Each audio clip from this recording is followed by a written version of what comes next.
जो है पुष्प की संरचना के बारे में अध्ययन करेंगे। पुष्प की संरचना क्या होती है। यहाँ पे एक छोटा सा वृत्त लगा होता है जिसे क्या कहते हैं, पुष्प वृत्त। आप लोग समझ रहे हैं। इस पे पुष्प क्या होता है, टिका रहता है। और पुष्प जिस पर टिका रहता है उसे क्या बोलते हैं, पुष्पासन कहते हैं। और पुष्प में जो इस तरह से रेड रेड संरचनाएं निकली रहती हैं उसको क्या बोलते हैं, दल। क्या कहते हैं, दल कहा जाता है। और ये जो हरा कलर से लगा हुआ है क्या कहलाता है, बाह्यदल। क्या कहलाता है, बाह्यदल कहलाता है। अब देखते हैं हम इस पुष्प में हम देख पा रहे हैं इसमें येलो कलर सा एक धागे जैसा संरचना लगा हुआ है, उसे क्या बोलते हैं, पुंकेसर कहते हैं। इसका जो ऊपर वाला भाग है फूला हुआ है वो परागकोश कहलाता है। और जो धागे जैसा है वो क्या कहलाता है, पूतंतु कहलाता है। अब इसके जो बीच वाला भाग है उसे कहते हैं स्त्री केसर। क्या कहते हैं, स्त्री केसर कहते हैं। स्त्री केसर के 3 पार्ट हैं। कितने पार्ट हैं, 3 पार्ट हैं। ऊपरी जो है, ऊपरी जो भाग है वो हल्का सा चिपचिपा होता है। ऊपरी भाग को क्या कहा जाता है, वर्तिकाग्र। और यहाँ पे जो नली जैसी संरचना है उसे क्या कहते हैं, वर्तिका। जो नली जैसी संरचना है उसे क्या कहते हैं, वर्तिका कहते हैं।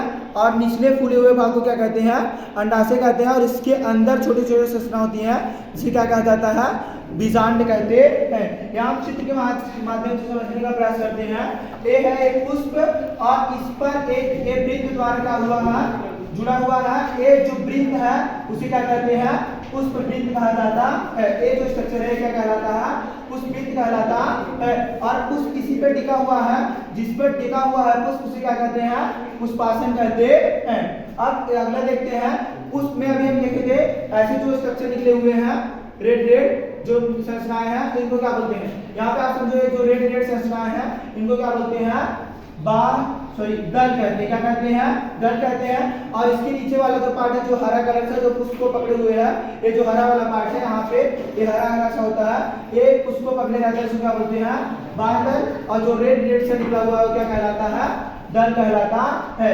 अब देखो पुष्प में ये जो धागे जैसा इसमें जुड़ा रहता है पीला कलर से, आप देखेंगे गुड़हल का फूल लेके उसमें धागे जैसा है और ऊपर जो भाग है फूला हुआ है।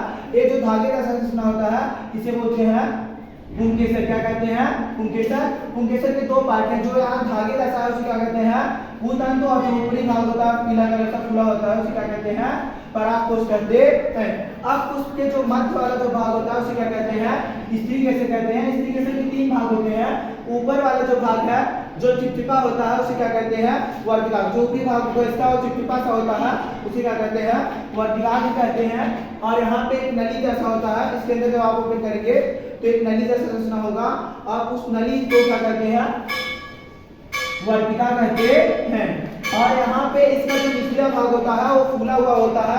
जो निचला फूला हुआ भाग होता है उसे क्या कहते हैं, अंडाशय कहते हैं। और उसी के अंदर छोटे छोटे संरचनाएं पाई जाती हैं जिसे क्या कहते हैं, जो छोटी छोटी संरचनाएं इसे क्या कहते हैं, बीजांड कहते हैं। हमें उम्मीद करते हैं कि आपको पुष्प की संरचना के बारे में समझ आ गया होगा। Thanks for watching this video.